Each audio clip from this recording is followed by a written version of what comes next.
श्रृंगार उतार दी माँ भगवती पार्वती और उतार करके कहाँ चल दी? कोप भवन। उधर से आ रहे हैं कौन? बाबा। अब बाबा जी आ रहे हैं, देखे कौन यहाँ से जा रहा है? नारद। भूत भावन भोलेनाथ के श्री चरणों में दास का प्रणाम, आशीर्वाद। लेकिन देखे ना तो बाबा भी समझ गए, अरे नारद जी आया है। नारद जी जब पहुंचे ना तो बनते काम को बिगाड़ दे और बिगड़े काम को बना दे। जाकर के कैलाश में देखा माँ भगवती नहीं दिख रही है। सखियों से पूछा बाबा ने, हमारी देवी कहाँ है? पार्वती कहाँ है? बाबा आज तो माँ भगवती ना कोप भवन।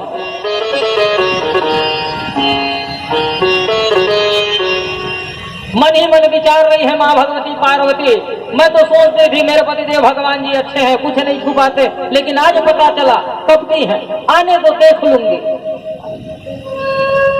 पहुंच गए बाबा कहाँ? कोप भवन।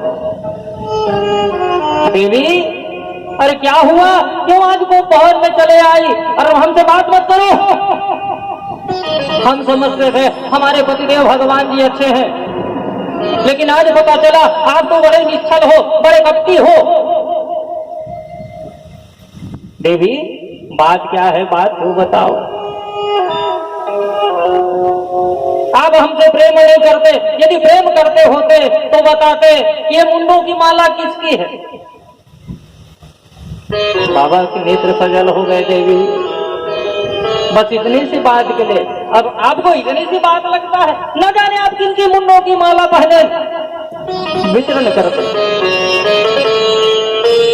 बाबा के नेत्र सजल हो गए सज्जनों, आंखों से अश्रु की धारा बहने लग गई। क्यों देवी? ये आपके ही मुंडों की माला है। 107 बार आपका जन्म हुआ और मरण भी हुआ, लेकिन जब जब आपका जन्म हुआ और मरण हुआ, एक एक मुंडों की माला बस इसमें पिरो पिरो करके। अच्छा मैं मरती हूँ, आप क्यों नहीं मरते? बोले देवी मैंने अमर कथा का पान किया है। तब तो आप और महान कपटी हो, खुद अमर कथा का पान कर लिया और मेरे को बार बार पुनरअपि जन्म पुनरअपि मरणम, जन्म मरण के चक्कर में छोड़ दिया।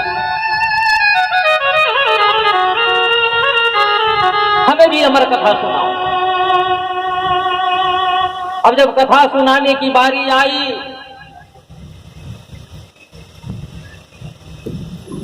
हिमालय में सुंदर कथा सुना। बाबा ने देखा कोई है तो नहीं, लेकिन वहां कोई नहीं, जैसे डमरू बजाए जो भी पशु पक्षी थे ना सब वहां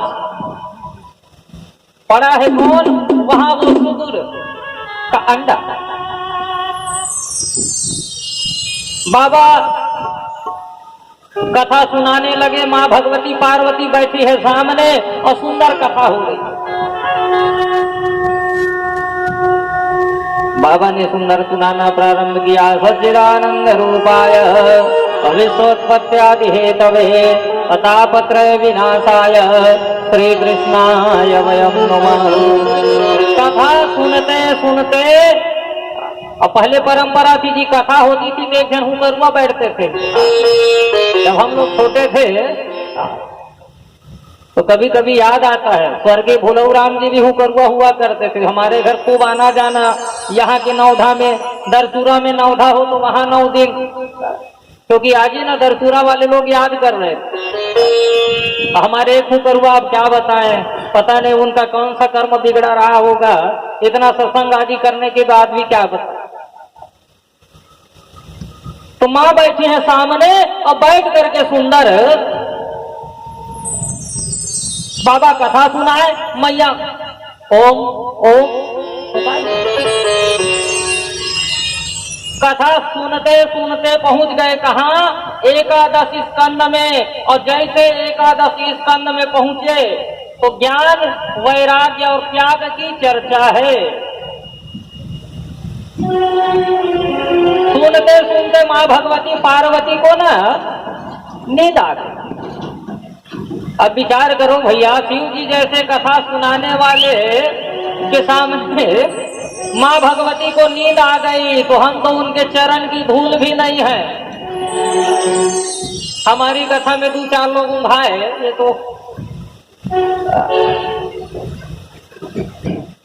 अच्छा। एक बात और विचार करिएगा, कथा में खूब नींद आती है, आती कि नहीं आती? काहे के लिए आती है?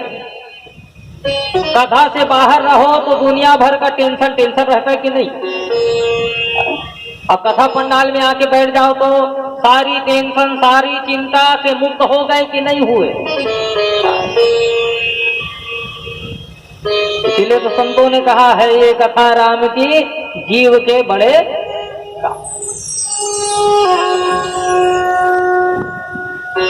स्वामी रामकृष्ण जी ने ना एक बार अपने शिष्यों से पूछा, शिष्यों ने पूछा रामकृष्ण जी महाराज ये तो बताइए कथा में जाकर के व्यक्ति सो क्यों जाता है? रामकृष्ण परमहंस जी ने सुंदर जवाब दिया, बेटा कथा का पंडाल है क्या? बोले फूलों की सेज और बाह्य जगत कांटों का सेज। कांटे में चलोगे तो पीड़ा होगी कि नहीं होगी, और फूलों में चलोगे तो सुख मिलेगा कि नहीं मिलेगा? बस यही अंतर है।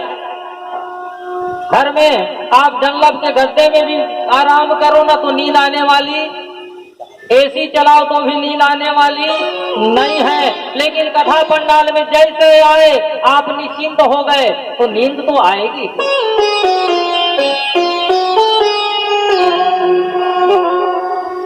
सज्जनों, हमारे जीवन में 2 महान शत्रु बोले, एक निद्रा और दूसरा आलस्य।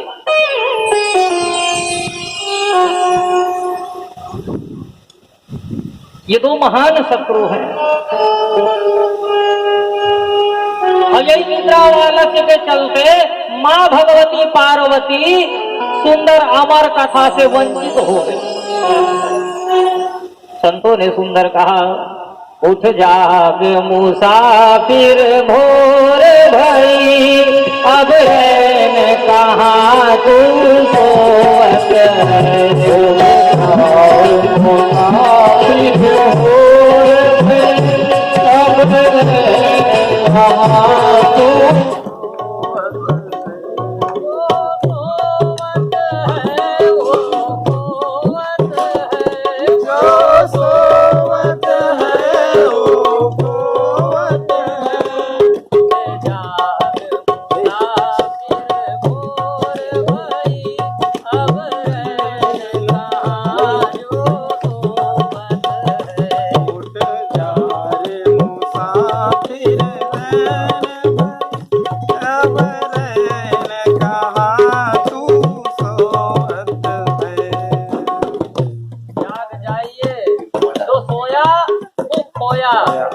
कहाँ बेटी उठी कुछ है? कब लगा दे